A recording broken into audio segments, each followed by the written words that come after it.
বিগত দিনে যখনই আমি এসেছি শহীদ পরিবারগুলোর সাথে কবর জিয়ারত সহ দেখা করার চেষ্টা করেছি। আজকে এটা আমি বড় আয়োজন মনে করি না। শহীদদের, আমাদের যারা শহীদ হয়েছে তাদের কাছে আমাদের কোনো কিছুই বড় না। আমি তাদেরকে বলেছি আমি ব্যক্তিগতভাবে যতদিন বাঁচবো, যতদিন আমি পাশে থাকার চেষ্টা করব। এবং এর পাশাপাশি আমি যেটা বলেছি, ভোলা জেলায় যারা আমার শহীদ পরিবার রয়েছে তাদের যে লিস্ট আছে সেটার মাধ্যমে আমি রাষ্ট্রীয় যে সুযোগ সুবিধাগুলো আছে সেগুলো আমি যাতে যথাযথভাবে তাদের কাছে পৌঁছে দেওয়ার চেষ্টা করব এবং তাদের পাশে থাকার চেষ্টা করব। আমি আজকে আপনাদের মাধ্যমে বলে যেতে চাই, ভোলা জেলায় যে শহীদ পরিবার রয়েছে তাদের যে সন্তানরা রয়েছে তাদের পড়াশোনা থেকে শুরু করে যে সকল সুযোগ সুবিধা থেকে তারা বঞ্চিত হবে, তারা আমার সাথে যোগাযোগ রাখবেন। আমি সার্বক্ষণিক তাদের সেই সমস্ত সুযোগ সুবিধাগুলো পরিপূর্ণভাবে দেওয়ার জন্য আমি সর্বাত্মক চেষ্টা করব। আমি তাদের পাশে থাকার আবারও দৃঢ় প্রত্যয় ব্যক্ত করছি। আমি বলবো তাদের আত্মত্যাগের বিনিময়ে আমরা গণতন্ত্র ফিরে পেয়েছি, আমরা একটি দ্বিতীয়বারের মতো স্বাধীন রাষ্ট্র ফিরে পেয়েছি। তাই আমাদের কোনো কর্মেই তাদের এই আত্মত্যাগের উপরে যায় না।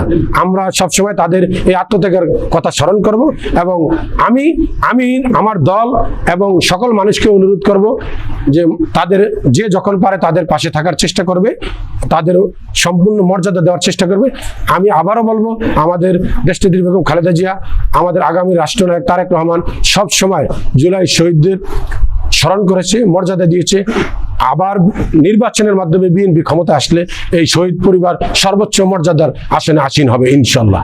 জুলাই বিপ্লবে যারা শহীদ হয়েছে তাদের জন্য আমরা সকালে কোরআন খতম করেছি এবং জোহরের নামাজে পড়ে তাদের জন্য দোয়া হয়েছে, তাদের মাগফিরাতের জন্য, তাদেরকে যাতে আল্লাহ তারা জান্নাতুল ফেরদাউসের উচ্চ মাকাম দান করে।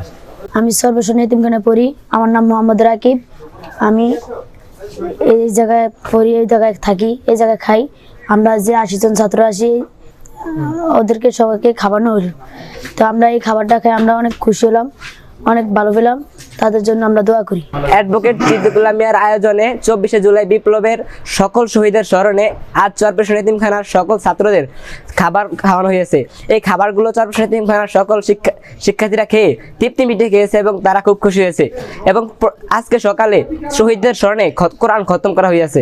জুলাই উপলক্ষে আমাদেরকে যে খাবারটা খাওয়াইছিল খাবারটা অনেক সুস্বাদু ছিল এবং সবাই খেয়ে অনেক তৃপ্তি মিটিয়ে খেলো এবং সবাই খুশি হলো খাবারটা খেয়ে। এবং আজকে সকালে তাদের জন্য দোয়া করেছিল এবং আজকে জোহরের নামাজের পরে তাদের জন্য দোয়া করেছিল, তাদের জন্য বেহেশত নসিব হোক। জুলাই বিপ্লবের সম্পর্কে যারা শহীদ হয়েছেন তাদের জন্য আমরা অনেক দোয়া করেছি, আল্লাহ যেন তাদেরকে বেহেশত নসিব করুক।